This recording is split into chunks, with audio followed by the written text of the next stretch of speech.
Whispering Gill's in the house. I've got two loves in my life now. When we first got together to write songs, we had a mutual friend and suggested we get together and write, and I was for it, and because I'd always loved his songwriting, you know, and always will. And so when we talked, he and decided to try to do this, he said, you know, I don't co-write. I have not done any of that to speak of. And I said, well, you should. And he said, why do you want to write? I said, nobody's interested in what I do anymore. I said, Bill, you're one of the best that's ever been. And you have a lot to say.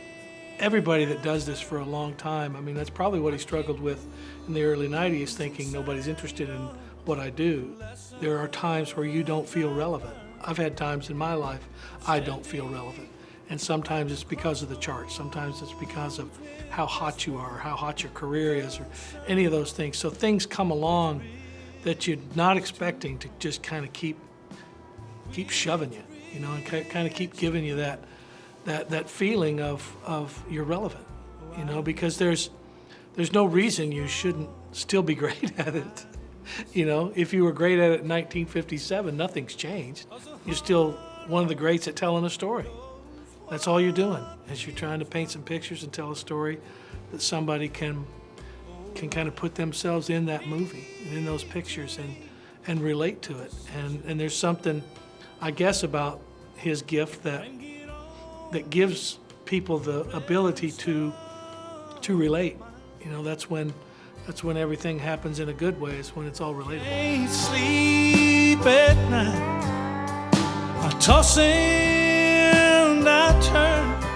I was headed in a very traditional direction with the majority of my music, and I thought it was a great idea. And so, as we sat down and got acquainted, he said, you know, I hadn't really done much of this, and so I was really surprised that you wanted to do this, and so we did. And as we sat down and kind of started trying to figure this out. I mean, Roger Miller tells the great joke, I'm sure you've heard, about co-writing, you know, because a lot of those old school guys didn't do a lot of co-writing, and they just did it by themselves. And Roger would always say, somebody asked him, do you co-write? And he goes, did Picasso co-paint?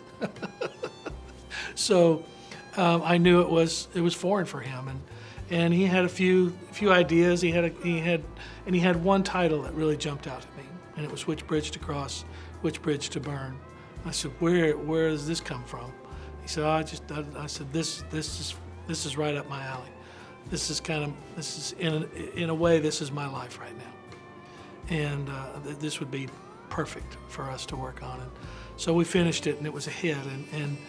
And he kindly credits me for kind of rebirthing his second career as a songwriter, you know, after he thought that maybe he was done.